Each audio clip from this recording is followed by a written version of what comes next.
Hello, and welcome back to the Solo Oryx tutorials. In this, the second video of the series, we're going to be covering everything relating to Slam-Det Oryx. This includes all classes and all difficulties, as well as a few variants towards the end. Slam-Det Oryx is characterized by detonating bombs in sets of 2. If you detonate a bomb during Oryx's stagger animation, he will take damage, but the game won't register it, so he will sit there for another 40 seconds like he did in the regular self-res solo. So we use this to our advantage to detonate 2 bombs during the stun and 2 bombs after the stun. We'll see here shortly that the setup for all 3 classes is almost identical, and we really just see variation during the detonation process. Keep in mind, if you feel like at any point I left something out of this video or breezed over it, it's probably because I already touched on it in the last video on the self-res Warlock solo. The weapons loadout for this solo is going to be identical across all classes. I would also recommend max intellect and discipline on all classes. We're going to be using any legendary sword, touch of malice, and a fusion rifle. Best fusion rifles for the job are going to be high impact with good stability and range. My favorite is Saladin's Vigil, but Stellar Vestige is a close second, and any fusion rifle will do as long as it's high impact without an insanely long charge time. A Titan is the easiest class to perform this type of solo on, so what we're going to do is go and dive deep into the Titan solo, and then when we look at Warlock and Hunter, we'll kind of jump back and point out things that are different. For the Defender subclass, this is what I will be using. It is very important that you have the increased time on the bubble, as well as Armor of Light. And then for your armor, you just want to prioritize having ammo and reload speed for fusions if possible. To start out the solo, we will gather the Thrall and kill them with a magnetic grenade for ammo, and then head up to the Daughter's Plate. No matter where Oryx goes, we're going to be following the same pattern. We're going to be spawn killing the first ogre, and then turning to kill the corner adds on the opposite side. Here in a moment, we're going to weaken the ogre that is on the opposite side from the first ogre, and enrage him to draw him across to where the first bomb is. This is one of the hardest parts of the solo to learn, but once you get the hang of it, it kind of becomes second nature. Remember not to double jump at all as you fall, and try to damage the ogre while he's in his spawn animation.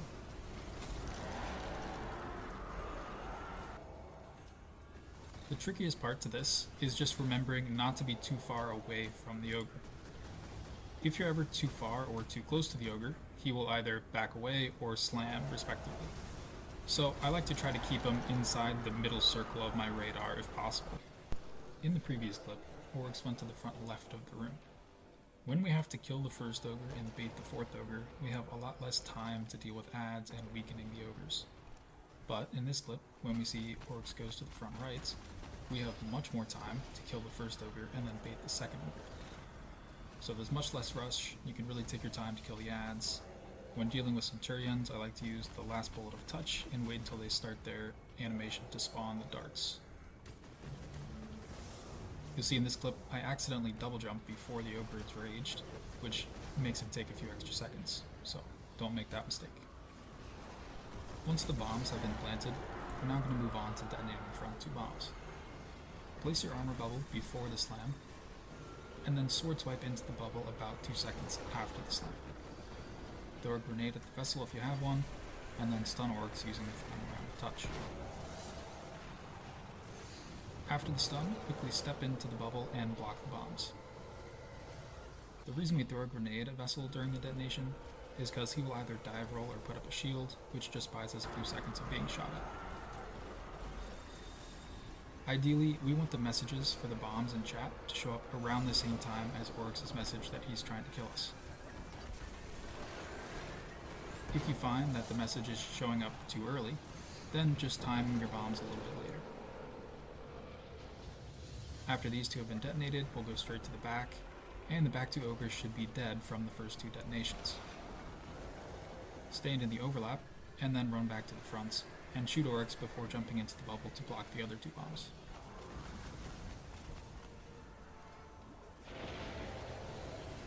And just like that, we have 4 bombs of damage. When Oryx's hand is blocking his chest, I like to jump up on the step in front to shoot Oryx and then fall down into the bubble, but if you choose, you can stay on the ground the whole time and just try to shoot over his hand. When Oryx's hand is not blocking his chest, we can see it's much easier to get plenty of shots off. And the timing for stepping into the bombs is directly after you see the messages in chat for the bombs disappear. And if you find yourself dying to the bombs, just step in a little bit earlier. Mortars is going to be the same as the previous solo, shooting each knight once to get super energy. But once Mortars comes to an end, we really need to control the vessel. We do this by jumping off the back and running over the head of the vessel. When we do this, the vessel will follow us without shooting. I like to imagine there's a big beach ball on his head, and we just have to cross through that beach ball in order to get him to follow us. Slowly back away, staying at the edge of the aura, until he gets to the side you want him on. You're going to have a little melee battle, making sure that he melees you, and then jump up to the corner that is opposite from Oryx. We're going to double jump here and shoot the side we want him to be on, and only jump up to the daughter's plate at the last second. And you'll see here, that's about as far away as he's going to get before coming back. After jumping over the vessel, you only have a short amount of time to get him to the correct side, so don't take too long. If there are thralls in the way, it can screw up his pathing as well, so be sure to kill those in between rounds when you get the chance. If the vessel ever doesn't listen to us and stays on the improper side, it's not the end of the world and we can still deal with it.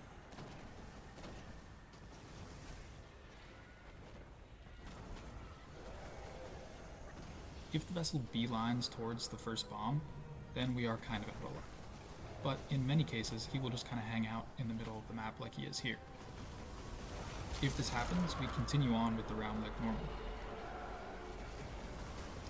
And you'll see in a minute that vessel is going to come towards the bombs as soon as Oryx starts doing his slam. So this is when we're going to use the grenade trick to delay him a few seconds.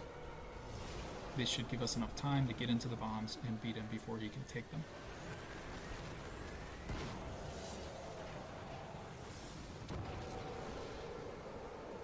If we have to do this, we are going to find that it's going to be a race to get to the back bombs.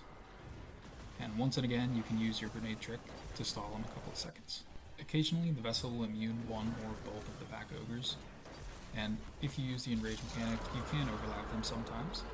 But also keep in mind, if you ever just want to do one bomb for any reason, you can use the same strategy that we showed before, or you can jump all the way up to the daughter's plate and shoot Oryx before blocking the bomb. This is what I prefer. If we're going for a 4-round solo, then 3 bombs simply isn't an option. In this case, we'll have to use the whole reason that we have a fusion rifle equipped. We can use the fusion rifle to do a high amount of damage to Oryx's chest in a short amount of time. And then we are able to survive 1 bomb at a time using sword blocking. With the case of the Titan, we actually use the Armor of Light bubble to block the second bomb. The timing here you just have to get a feel for, but in general I would say to sword swipe or slide into the second bomb when you see the message for the first bomb show up. And you want to be shooting your first fusion rifle shot as the first message is disappearing, and you want to start charging your second fusion shot as the second message disappears. This is because the more bombs you detonate in sequence, the laggier they get, and the damage actually applies a bit later. After getting 8 or more bombs of damage onto Oryx, we'll move on to a shade phase. For this, you just want to swap to a sniper and scavenge for some ammo quickly. After the shade is completed, be sure to swap back to a fusion rifle, collect ammo, and then properly bait the vessel to the opposite side as Oryx. Now moving on to the Warlock solo. There are a few stylistic choices we can make for this solo when it comes to deciding between fusions and solar grenades. Each have their benefits. We're always going to use fusion nades to kill thralls at the beginning, but I like to use solar grenades as they help kill adds later on, which we'll talk about. We are definitely going to need Radiant Skin to survive the bombs, and you can also choose between Touch of Flame and Angel of Light. I like to use Angel of Light because it allows me to get fusion rifle damage on Oryx without getting hit by the boomer as easily. The other thing I need to touch on is the perks from the chest piece I'm using. All of the raid chest pieces have a perk Mortal Medicine. This perk gives us increased recovery after killing enemies with grenades. For the Warlock solo, we don't have an Armor of Light bubble for the back 2 bombs, so we need to recover in between the detonations, and we use Mortal Medicine to help out with that. The setup and timing for the first two bombs is going to be very similar. This time, we're going to sword swipe in, throw a grenade, and then pop our super.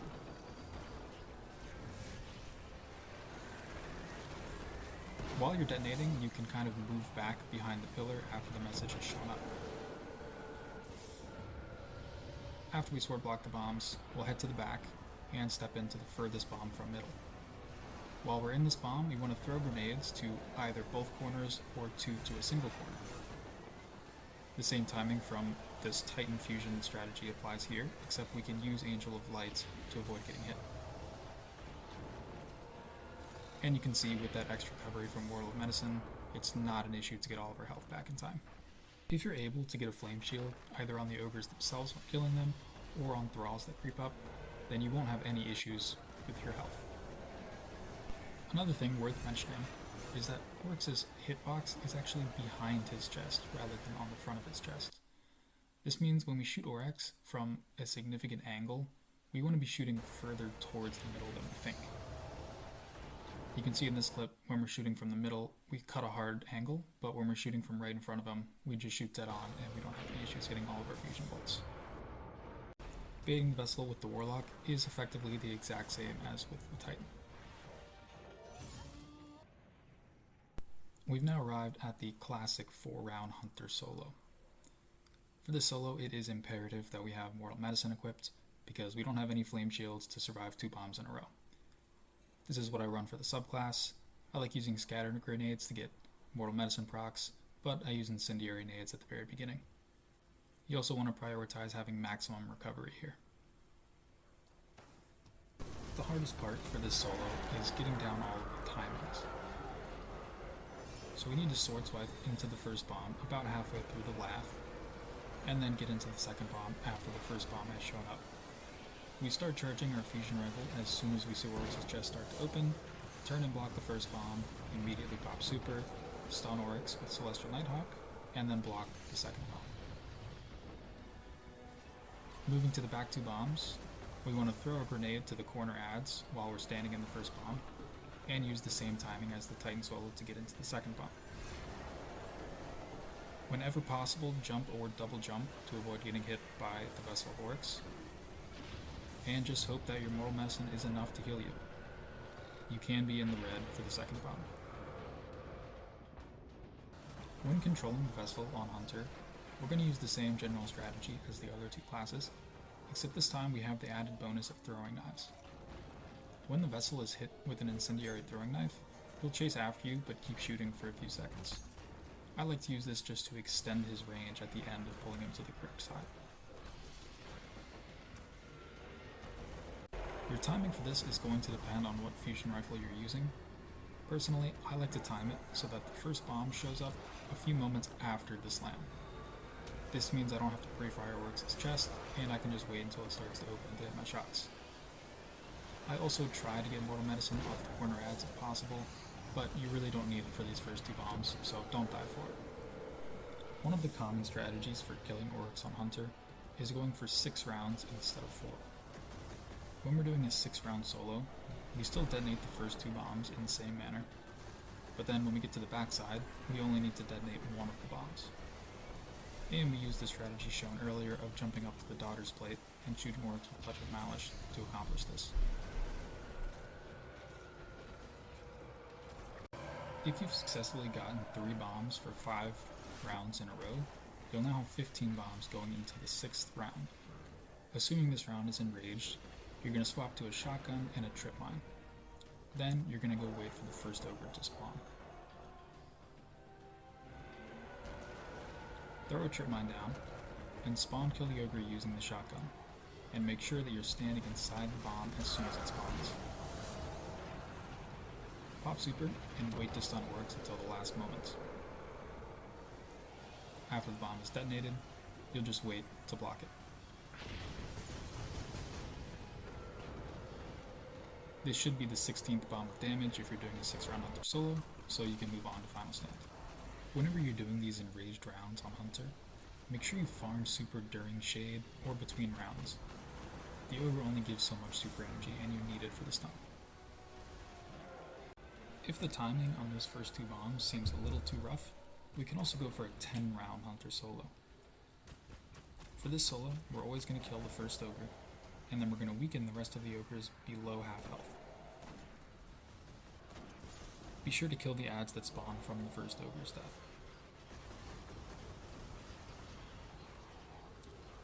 For this solo, we're going to swipe into the first bomb as soon as Oryx slams.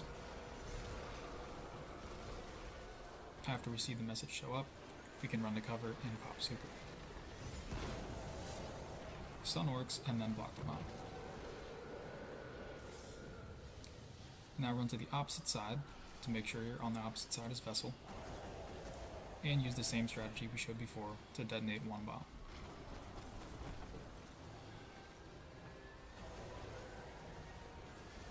Using this strategy, you'll have to do a minimum of 4 enraged rounds.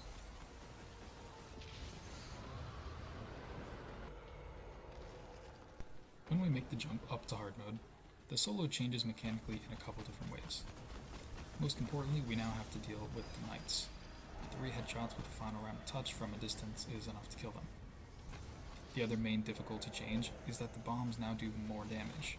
So on Warlock and Hunter, we have to regenerate more health.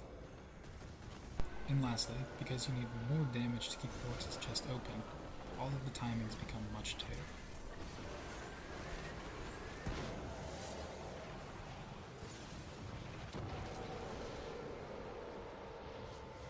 For hard mode Titan, you'll usually find that on rounds when both back ogres are dead, you beat the knights completely and you don't have to deal with them at all.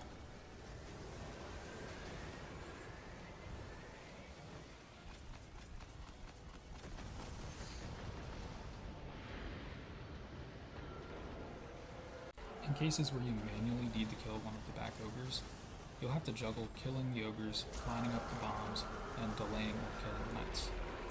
In most cases, just delaying the knights is enough, but you will usually have to kill at least one. For both the Titan and Warlock solo, I like to wait an extra second before I step into the bombs. This just gives me more time to stun Oryx.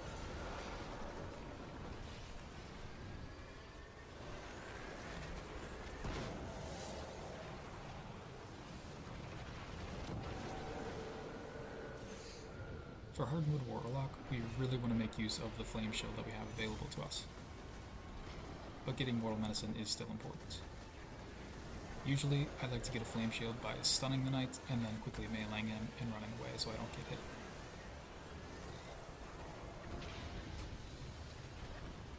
You'll see with the flame shield, the bomb usually eats all of that rather than my health. For hard mode 4-round Hunter, the simple answer is don't worry about it. But if you do want to give it a try, same thing as before, our timings just changed a little bit. The first bomb is the same, but now swiping into the second bomb, we're going to wait about 2 seconds. Again, I got mortal medicine in this clip, but it can be done without mortal medicine. You also want to delay shooting your golden gun shot until the last moment there. For the back 2 bombs, it is very important that we get mortal medicine. You also may notice that I'm stepping into the second bomb later than in the normal mode timing, and this is true for both Warlock and for Hunter. In this case, I would not have survived without that single stack of mortal medicine, but it is possible to complete this without it. If you're intent on completing hard mode Hunter Oryx, my recommendation would be to use the 6 or 10 round Hunter strategies. In this round, Oryx enraged in the middle of the round, so the bomb is already set up for me. When doing enraged rounds on Hunter, on hard mode, you're going to need to stun Oryx, and then follow up with about 1 full magazine of Touch Malice before blocking. Also note that Final Stand requires a bit more of your health, so be careful not to be too weak before entering it.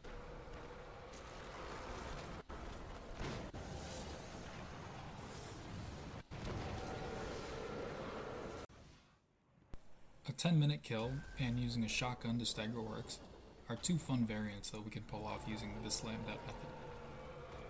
For the sub-10 method, which can be done on both 290 and 310, we're going to start by spawn killing the corner adds, and then killing the knights as quickly as possible.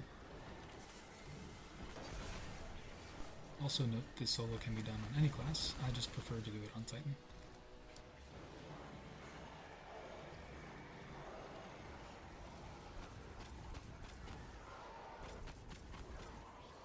We can also save about 10 or 15 seconds on mortars by killing all of the knights. This is the routing that I use, but you can also just snipe all 4 knights or use touch and malice for all 4 knights.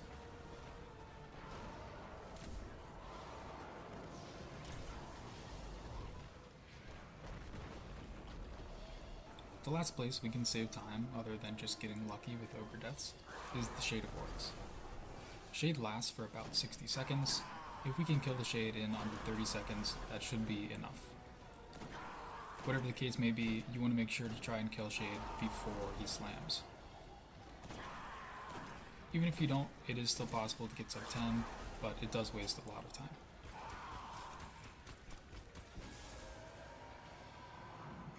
Another fun solo we can pull off is the shotgun stun solo. We're going to need a high impact shotgun with full auto. I'm using a stolen will that I had. We're also going to need Angel of Light and Fireborn equipped. We're going to set up the rounds in the exact same way as we set up the other Slam-Det rounds, but we're going to get into the bombs at the end of Oryx's laugh.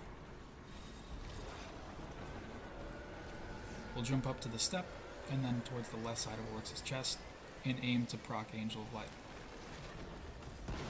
Only start shooting once you're close enough to the chest. Self-res through the bombs and swap to a fusion rifle, and then we'll be detonating the back 2 bombs in the same way as the other Slam-Det solo.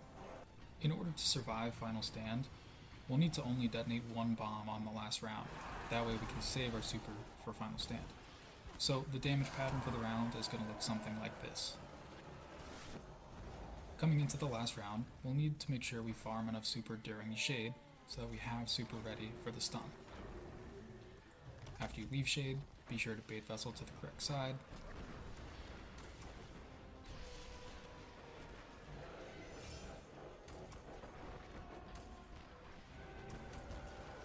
For this round, we're going to weaken each ogre to within 1 shot. Be careful not to accidentally kill any of them. After weakening all the ogres, we'll drop down in front of Oryx and swap to a bad juju. Stun Oryx without detonating any bombs, and then immediately self-res.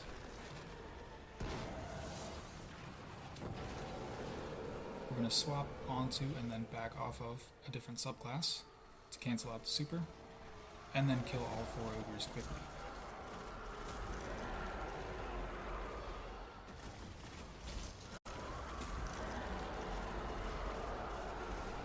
You'll also need to kill 2 or 3 of the thralls using bad juju. Head back towards Oryx and shoot Oryx's chest and sword block the last bomb.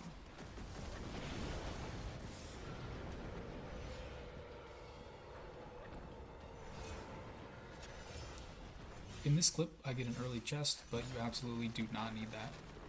The timing for this is to leave when Oryx places his left hand back on the rail.